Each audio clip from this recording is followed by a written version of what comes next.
Well, I appreciate y'all being here. Really excited. Big week for us. Excited to play. Head to St. Louis on Wednesday.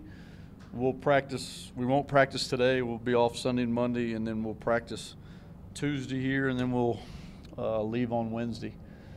So very tough team we have to play in Stanford. Got a lot of respect for Johnny. I've known him for a long time. I played against him in college. And I know their team and their situation pretty well because they recruited Cullen really hard. So I know their roster. They do a good job. They're a really good team with Powell and Eustace and Chasen's from Iowa. So I know a little bit about him since he's been younger. So we've got a really good team, a really good starting five, and a couple of good bench players. So it'll be a really tough test for us. I think our guys will be ready for it. Our guys are excited, and hopefully we'll have a really good experience. Coach, there's been a lot made of the seed. Are we going to do this again, or are we going to do a – Start this way. Coach, there's been a lot made about the seeding. Yeah, I'm not going to comment on the seeding. I can't argue it. I can't go forward. All I know is what's in front of me, and that's what I've told my team. The only thing I will say is we did our work. We're 17th ranked scheduling out of conference. We beat San Diego State, was in the top 10 twice. We beat Cincinnati, who's 13th in the country or whatever.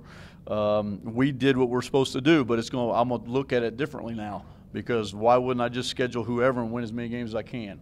It really did make a difference, so we know what the draw is, and that's the way we're going to approach it. So we got the 7th seed, and we're going to go play Stanford. Playing Stanford and what you've seen in the first couple hours so far, what's the key to this game? Well, I think you just have to guard them. They run a triangle offense. It's not really complicated. Just do a good job. You got to limit Randall, and you got to be able to control Powell. And then Eustace, who we recruited a little bit, is a very versatile guy. He can make jump shots. He's good in the post. So, we've got to guard like we've been guarding. But then on the other thing, they've got to guard us. And we cause a lot of problems for a lot of different people with our offense and who we have on our team. Coach, you were talking about how you need to guard them. Your 2-point field goal percentage defense is 4th in the country. Mm-hmm. How do you account for that? What did you guys do to get that finish? Well, we've always been that way since I've been here. Our 3-point defense hasn't been very good, and it hasn't been that good for 6 years, and this is the 7th year. It's been okay, but we've always thought the toughest shot is to make guys get off the line and make tough twos and get hands up. So, one good thing about their team, they don't shoot a lot of threes. So, hopefully our defense will continue to get better and our guys will be locked in. But really, really happy where our guys are, mindset, and looking forward to playing on Thursday. But You changed the routine at all, the pregame routine, as opposed to last year and years before? pregame routine as far as when we played in the tournament this week or now? I have, because I wasn't trying to be mean or be a jerk to y'all. I wanted my guys to, get away from it. That's a long day when you win the Mountain West tournament and you fly back at, 7 o'clock, and then you have to do the selection show, and that's a long production. And by the time each one of you guys talk to each guy, it ends up being a 4-hour deal. And you'll get to talk to them today, and you get to talk to me today. But our whole thing is that we're pretty focused, and we have a purpose. And I've changed up a little of what we do, trying to make them a little bit more relaxed. But we all know what that feeling was in the locker room last year, and my biggest goal was to try to get them back, and we got them back. So hopefully they'll take it from there. Coach, the phrase that's been tagged on this year, I know you said Saturday. Hasn't been tagged on this year. That's what y'all keep tagging on this year. It's our program. We haven't been to Sweet 16 since everybody says 74, but that doesn't count. That was a 32-team field. It's what our program needs to do in the NCAA tournament. Yeah, this team's a part of that, but I'm not putting all the pressure on this team. We have to do it as a program. So when even the athletic director last night after the selection was announced said unfinished business starts Friday again. I'm not in charge of Paul's Twitter account. Okay. So unfinished business isn't about the Sweet 16 with this team, just to make it Yeah, it's about this team's a part of our program. So, yeah, it'd be great if this team can do it, but I'm not putting all the pressure just on this team to do it. I took the job over knowing that we haven't been there, and it's about the only thing we haven't accomplished here. Going to a Final Four, going to the Elite Eight, going to the Sweet 16. I mean, we went through a whole month where conference championships didn't matter. And that's I mean, when did that change here? When we got here. I mean, so, okay, then I understand that what we have to do.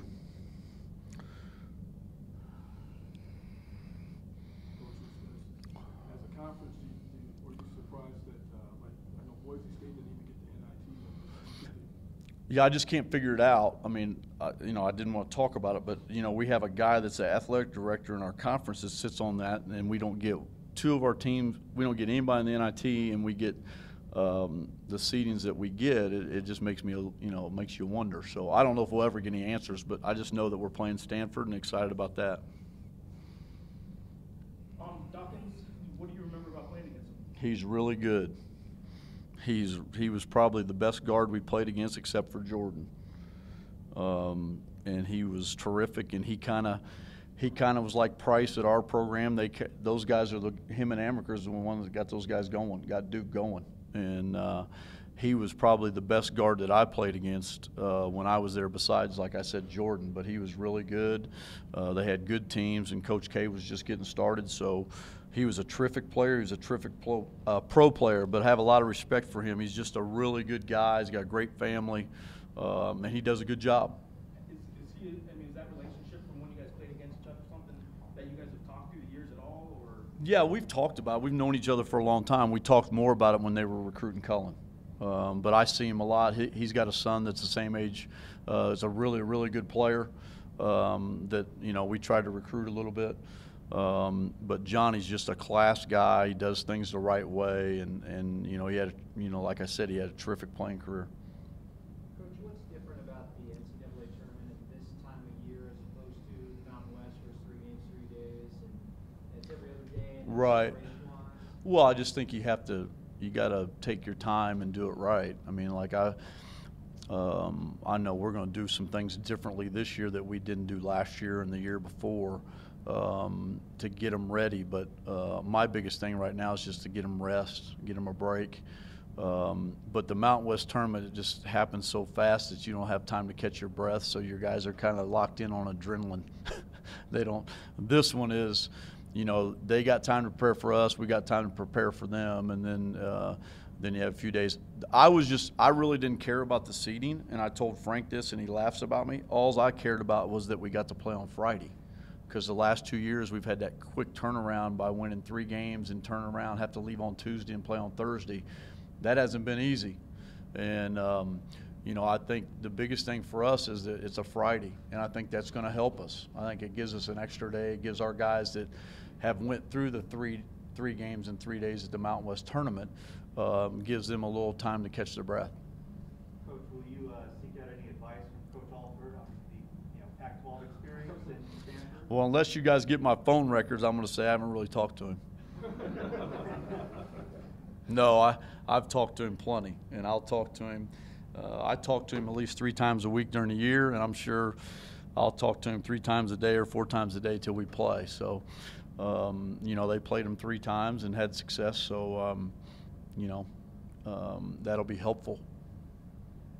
Let's talk about how Stanford's defense, how stout it is. They're good. It's a team that has size. Powell's about 6'10", Nastic's about 7 foot. Gage is about 6'10". That's a stretch 4-5. Eustace is about 6'7", but he's, you know, a good player. He's got great legs. He can get off the floor. They pressure. They do a little 2-2-1, not a lot, but you know, they'll extend the passing lanes and all that. But you know, we've seen. It's like I said the other day, and I think Jeff asked the question. We've seen every defense imaginable, from trapping from the passer, trapping from big, 1-3-1, 2-2-1. I mean, we've seen it all. And our guys are pretty adept at doing things the right way and figuring it out, so I think we'll be all right. Coach, you mentioned some things that you're going to do differently this year than opposed to the past couple years. Can you tell us some of those things? Well, I think one thing that we're going to do is we'll do a lot of 5-on-0. not 5-on-0. The years past we did a lot of 5-on-0. I'm going to do a little bit more playing, a little bit more scrimmaging, a little bit more situationals, game-like situationals that we've done. You know, in the past we just didn't do it a lot last year because we were kind of run down last year at the end of the year. But I think our guys are fresher. I think physically they're in a lot better shape than we were a year ago, just minus a hell of a player in Tony Snell. So, you know, it's one of those things where, you know, hopefully we'll have them ready to go. Coach, this year, from I think our standpoint, what we've seen is a lot of pressure you guys have put on yourself to get through certain stages of the season. One of them was that conference tournament. I'm curious if relief is that out. You put the next down on that screen. How much relief was off of you when that happened, and is it all back on now that you're at the next week? Well, I think it was relief, and you know, you're absolutely right. But my whole thing is to get my guys to where they deserve to be. That was the only pressure that I had. I knew I could do it. I've been in this for a long time, been part of this thing for 6 years, and this is the 7th year. Just very fortunate that I inherited a great team. So it was a big relief to get them to that championship. You know, I felt really let down after Saturday's game and really wanted them to win it again for them, because they've given so much to this program and so much to this state and this university that you want them to be rewarded. So to win the conference tournament was a big relief because, you know, as a coach you feel like you let them down a little bit not winning Saturday, but you know, it's now we start a new chapter, and our guys have been pretty resilient and they've played at a high level. And I know you said this about the fans, that with the expectation, you want to be at a place where people. Yeah, I don't have a problem with any of it. I mean, I don't care if people criticize me and get on me. The only thing that upsets me once in a while is their kids. You know, put the stuff on me. Don't put them on the kids. I understand what this place is about. I do. I mean, everybody thinks that I don't, but I mean, I wasn't born here. I raised my kids here, and I've been here 7 years. I don't want to be any place else that's not like this, because they care. They love it. I mean, look at the fans that we had show up at that tournament. It's like people don't understand until they see it. It's like I told Lamont, I go, Lamont, they're coming. I mean, they're coming. They're going to be 8,500 at the first one. We'll win again. There'll be 10,000. It could be 11,000 by Saturday. I mean, they love it, and it's in their blood. It's in my blood. It's in what our program's about, and you can't replace that passion for it. One quick follow-up to that, though. Then, did you enjoy this year then, knowing that you had to get through that week? Hell, I enjoy every year I get to coach basketball. Yeah, I had fun. I put a lot of pressure on myself because I want to succeed, and I wanted it, like I said, for the kids. But yeah, I had a lot of fun. I thought our kids had fun. I thought they were more relaxed. I thought we had a good time. I think, you know, when you see them smiling and, you know, enjoying each other, I think we got good team chemistry. But I had fun. I coach a game that I love. I get up every day. I'm passionate about it. I love being around my kids. I love being around the program. I love being around the city. It's not like I went into hiding, Jeff. I mean, everybody sees me. I'm out. So, I mean, I'm not, you know, people come up to me all the time and they give me little comments that they want, and I don't hide from it. So I enjoyed the year. I enjoyed the success that my kids won a lot of games, 27 games, and they won a conference tournament for the 3rd time in a row. But just to see them mature and develop as players and students, and you know, that's been fun. So I've had a great time. The last one right here. This is kind of a two-parter. Okay. All right, the first part is, do you pay attention to as soon as everything was picked, the brackets and everything? Mm-hmm. On New Mexico, the dark horse, they're gonna. I got. No. I'm trying to keep my guys away from that. I think last year, and you might ask them, I don't know how they'll answer. I think it was surprising for us that, you know, we had people picking us to the Final Four. People had us locked to the Sweet 16. People, you know, we never had that before. And I think that was, you know, that's a lot of pressure. But I think our guys understand, and I've went from the get-go that we're going one step at a time. We're in this long journey together. It's 1,000 miles, and you can't make 1,000 miles unless you take the first step. And now we've been step by step by step, and I got to give them all the credit because they've been real focused. And I just said, you win, you advance. You win, you advance. And they did that 3 times and won the tournament, and they did it 27 times during the year, which is an unbelievable feat that, you know, I don't know if we've had a better all-around team than we've had this year. You know how they say winning cures everything. Do you think you guys win a couple games and then you can represent the Mountain West? That would help you guys out as far as maybe next year seeding and all that stuff? I don't know any of that. I just know if you're a BCS school, you got a hell of a shot to get seated high. All right. That's it.